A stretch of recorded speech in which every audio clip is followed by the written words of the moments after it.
रचित को लगा था शायद डिम्पी को उसके असली आइडेंटिटी के बारे में पता चल गया है और वह किस मकसद से कपूर मेंशन आया है। जबकि डिम्पी का सोचना है कि रचित उसके डैड की प्रॉपर्टी और पैसों पर नजर रख रहा है। रचित को अब समझ आया डिम्पी अभी भी उसकी असली पहचान से वाकिफ नहीं हुई और उसे इस बात की भनक नहीं लगी है। डिम्पी रचित को वार्न करती हुई जाने को होती कि तभी रचित उसे कहता, डिब्बी रुक जाओ एक मिनट। सहसा रचित के मुंह से निकल आया, वॉट? क्या कहा तुमने मुझे डिब्बी? लिसन, मेरा नाम डिम्पी है, डिब्बी नहीं इडियट। चिढ़ते हुए डिम्पी पैर पटक कर चल देती। यहाँ खड़ा खड़ा रचित उसे जाते देख मुस्कुराता उठा। उसका गुस्सा डिम्पी की नादानियां देखकर मुस्कुराहट में बदल गई। तुम अभी भी वैसी ही हो डिब्बी। एक बार फिर रचित के होठ मुस्कुरा उठे। यहाँ डिम्पी रूम में गुस्से से आने के साथ एक पल के लिए भी चैन से नहीं बैठती है।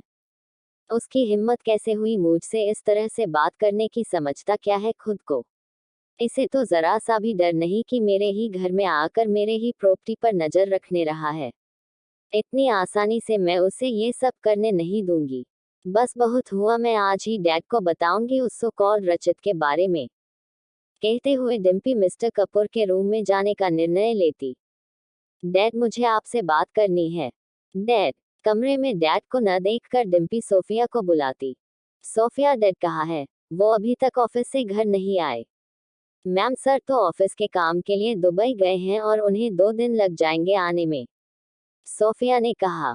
और तुम मुझे अभी बता रही हो? डिम्पी आंखें सिकुड़ती हुई कहती, जिससे सोफिया बस नजरें झुकाए रह जाती।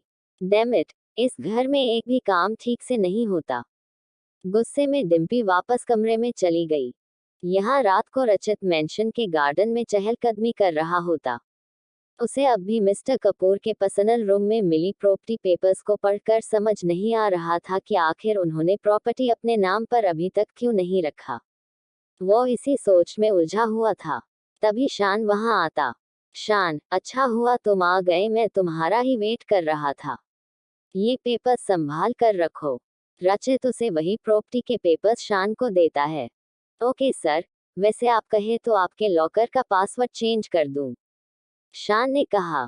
इसकी जरूरत नहीं है शान, मुझे जिस बात की फिक्र थी वो अब नहीं होने वाली, रचित ने कहा। तो क्या भाभी को आपकी असली पहचान के बारे में कुछ नहीं पता? शान ने कहा तो रचित हल्के से मुस्कुरा दिया।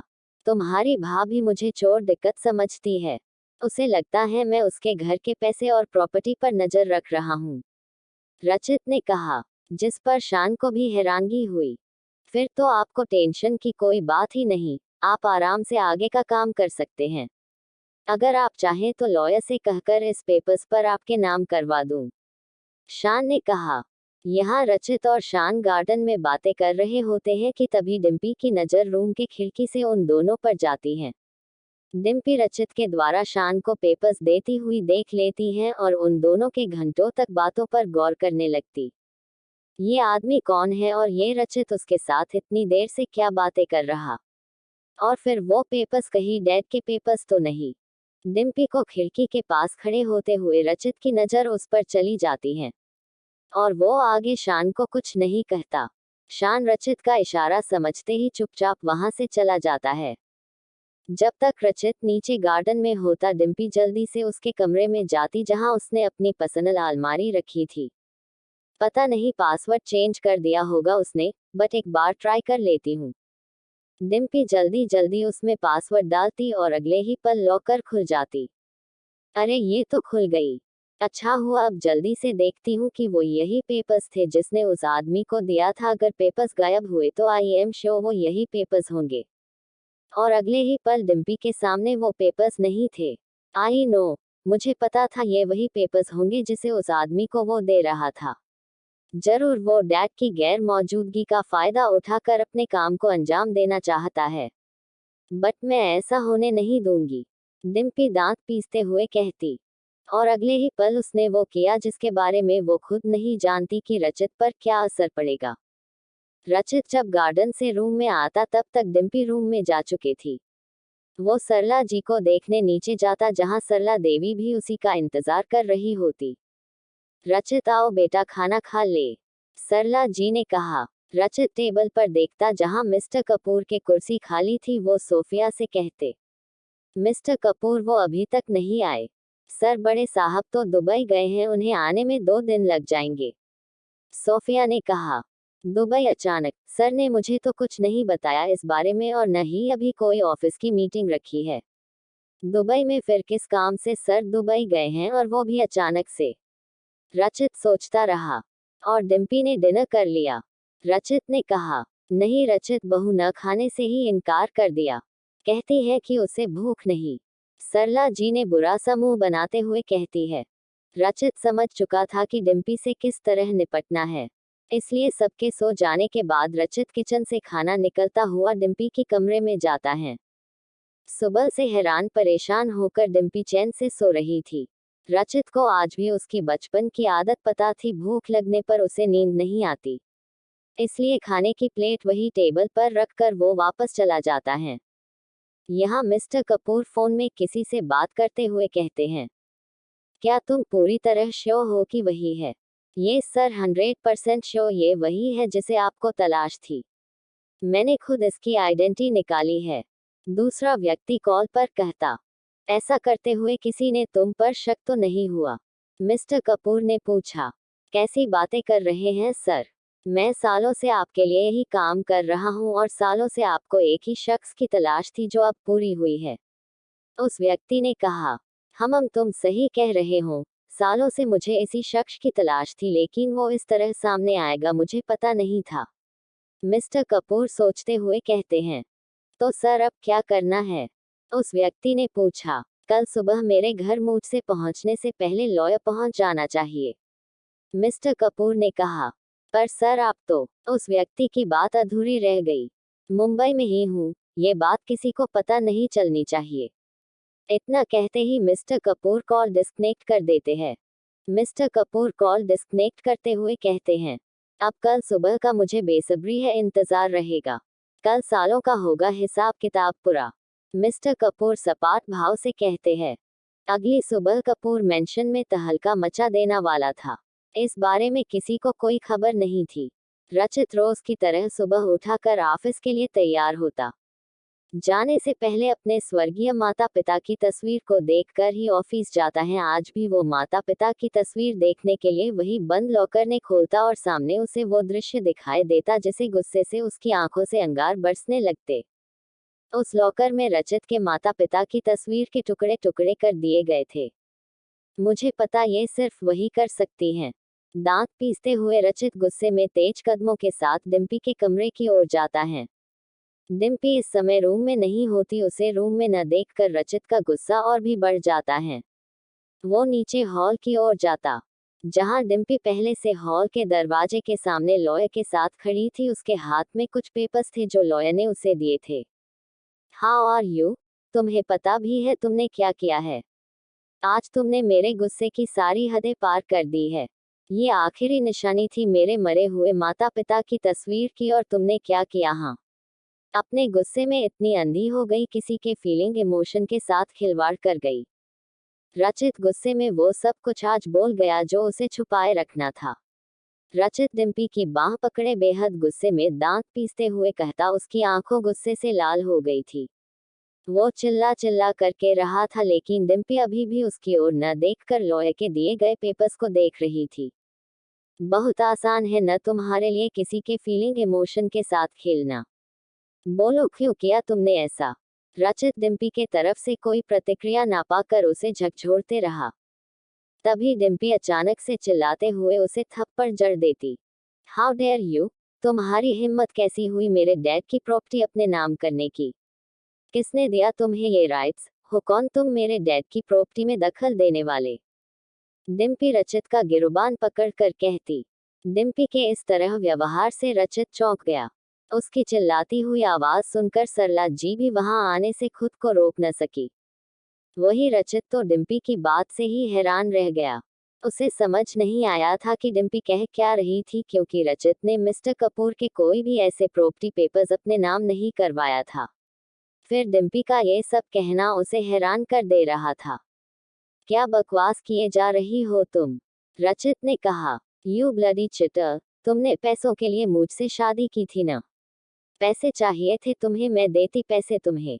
बताओ कितने चाहिए, 1 लाख, 10 लाख या 10 करोड़, 50 करोड़? बोलो कितने चाहिए थे तुम्हें? तुमने मेरे ही डैड का नमक खाया और उनसे ही धोखेबाजी की। यूं बल्दी छोड़ूंगी नहीं तुम्हें। डिम्पी रचित का गिरुबान पकड़े उसे कहती गई और रचित चुपचाप उसे सुनता रहा। तभी कुछ ऐसा हुआ जिसमें सभी का ध्यान उस ओर चला गया और डिम्पी का हाथ अपने आप रुक गए। मिस्टर कपूर आते ही डिम्पी को एक झन्नाटेदार थप्पड़ जड़ दिया और डिम्पी एकदम से शांत पड़ गई। डैड आपने, डिम्पी ने कहराते हुए कहा, उसकी आंखों में आंसू आ गए। चुप, एकदम चुप। मिस्टर कपूर बेहद गुस्से में थे और डिम्पी के मुंह से एक शब्द भी सुनना नहीं चाहते थे। तुम जानना चाहती हो न प्रॉपर्टी के पेपर्स पर रचित के नाम कैसे हुए? मैंने करवाया है ये सब, क्योंकि इस प्रॉपर्टी, इस mention, office, business, bank balance, सब कुछ में रचित का अधिकार है। हाँ, वो है इन सब मालिक रचित मल्होत्रा। मिस्टर कपूर रचित की सच्चाई सबको बताते हैं, जिससे रचित और सरला जी आश्चर्य से मिस्टर कपूर की ओर देखते हैं। वही डिम्पी की आंखें फटी रह जाती हैं। मिस्टर कपूर आगे कहते हैं, रचित जिस ऑफिस में अब तक एक मामूली से एम्प्लॉय बनकर काम कर रहा, वो उसी कंपनी का मालिक है। सिर्फ मुंबई ही नहीं, वो यूएसए के सबसे बड़े बिजनेसमैन में से एक रचित मल्होत्रा हैं, जो अपनी काबिलियत और हार्डवर्क से सबसे कम उम्र का बिजनेस है। और मुझे कहते हुए बहुत गर्व महसूस हो रहा है कि मलय भाई साहब और भाभी जी के संस्कार आज भी रचित में मैं देखता आया हूँ। कहते हुए मिस्टर कपूर भावुक हो गए। वो आगे कहते हैं, तुम सोच रहे होगे रचित कि मुझे ये सब कैसे पता चला, जबकि तुमने अपना सच छुपाने की पूरी कोशिश करी थी। तो सुनो, मुझे तुम्हारी तलाश आज से ही नहीं, 10 साल पहले से ही थी, या यूं कह लो तब से थी जब मलय भाई साहब और भाभी जी का एक्सीडेंट हुआ था और वो इस दुनिया से दूर चले गए थे। मैंने तुम्हें बहुत ढूंढने की कोशिश की, मुंबई का हर एक कोना छान मारा, पर तुम कहीं नहीं मिले। यहाँ तक कि मैंने अपने कुछ आदमी को भी तुम्हें ढूंढने के लिए भेजा, पर तुम्हारा कुछ पता नहीं चला। मिस्टर कपूर गहरे हताश होकर कहते हैं, उस समय रचित मेरे साथ था कपूर साहब, सरला जी ने कहा। हाँ, क्योंकि मैं उसे अपने साथ अपने गांव में रहने लगी थी। उस समय मेम साहब और साहब के जाने के बाद मैं रचित को अकेला कैसे छोड़ सकती थी? बहुत एहसान है भाई साहब पर, इसलिए उन्हीं एहसानों की खातिर मैंने रचित की अपना बेटा माना, उसे कभी अकेला नहीं छोड़ा। सरला जी की आंखें नम हो गईं। रचित बेटा, ये सब कुछ आज भी तुम्हारा ही है।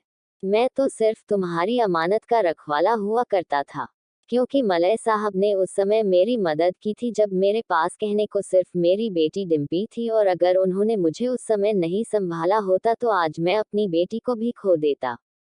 मिस्टर कपूर ने डिम्पी की ओर देखकर कहा, डैड ये आप क्या कह रहे हैं? ऐसा कुछ हुआ था, आपने तो मुझे कभी नहीं बताया। डिम्पी जो इतनी देर से चुप थी, उसने कहा, नहीं बताया बेटा, क्योंकि मैं नहीं चाहता तुम दुखी हो। तुम्हारी मॉम का एक्सीडेंट हमारी ही कार से हुआ था और कार में ड्राइव कर रहा था। तुम बहुत छोटी थी उस समय, तुम्हें आया के पास रखकर हम पार्टी से घर लौट रहे थे। रात का समय था, मैं बहुत तेज ड्राइव कर रहा था। तुम्हारी मॉम ने मुझे कहा भी कि अविनाश आराम से ड्राइव करो, पर मैंने नहीं मानी। सोचता हूँ काश मैंने उसकी आखिरी बात मानी होती तो तुम्हारी मॉम मेरी साक्षी मेरे बीच होती। हमारी कार का एक्सीडेंट हो गया, कार के पेड़ से जाकर टकराई, मुझे सिर पर चोटें आई थी और जब मुझे होश आया तुम्हारी मॉम हमें छोड़कर जा चुकी थी। मैं घंटों भर उसे देखता रहा, मुझे एक पल के लिए भी विश्वास नहीं हो रहा था मेरी साक्षी मुझे छोड़कर जा चुकी थी, और सिर्फ मेरी गलती की वजह से। और तभी से मैं खुद को ब्लेम करता आया, कोसता रहा हर दिन कि मेरी वजह से मैंने छोटी सी बच्ची को माँ से अलग कर दिया। और फिर मैंने फैसला किया तुम्हें अनाथ आश्रम छोड़ दूंगा और खुद कहीं चला जाऊंगा। तभी मलय साहब ने मुझे समझाया, मेरा मार्गदर्शन किया, वरना आज मैं खुद को कभी माफ नहीं कर पाता, कभी नहीं। जहां मिस्टर कपूर अतीत की यादों को याद कर भावुक हो उठे, वही डिम्पी की आंखों से आंसू बहने लगे। रचित ऐसी कश्मकश में फंस चुका था जहां वो खुद को डिम्पी को सांत्वना देता या फिर खुद को संभाल पाता। कहानी जारी रहेगी। कहानी के साथ कनेक्ट रहने के लिए चैनल को सब्सक्राइब जरूर करें।